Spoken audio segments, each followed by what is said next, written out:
Evidence of the United Nations scandal with the Watchtower can be found on jw.org today. Stay tuned.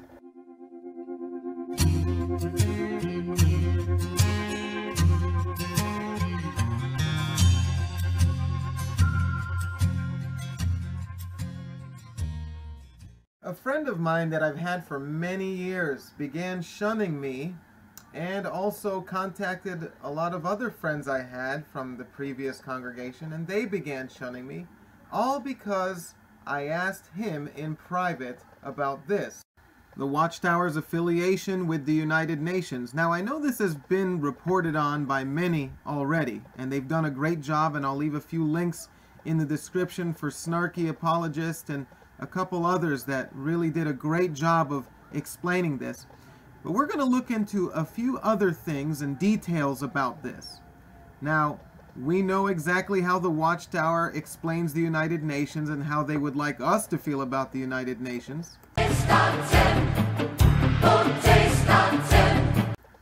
Yeah, so it should be quite shocking for a Jehovah's Witness to see that not only was the organization involved in a scandal of being affiliated with the United Nations, but actually kept it secret and lied about it.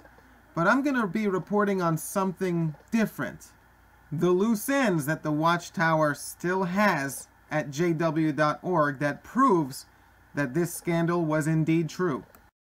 Zooming in here, I think what most would have been surprised to see, which stuck out the most for me, is where it says that the organization agreed to meet criteria for association, including support and respect to the principles of the Charter of the United Nations.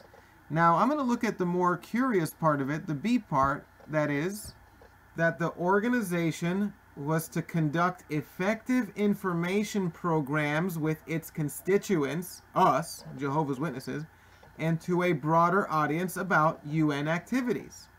Now, did they actually do this? I really wondered, how could this be part of the agreement?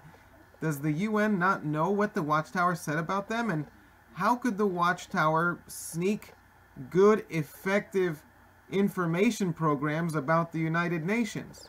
Well, I did a search, and here's what I found. In the December Awake, the year 2000, pages 3 to 5, an ongoing search for solutions. I'm just going to start reading right at the top, the first sentence. From its very inception, the United Nations organization has been interested in children and their problems. Now, isn't that nice? Isn't that a refreshing difference from... So how are Jehovah's Witnesses supposed to feel about the United Nations? One minute, it's the disgusting thing. The next, we're talking about the Children's Fund. See how they sneak these in there. So they filed in 1991, they were granted in 1992, and they supposedly terminated in October of 2001.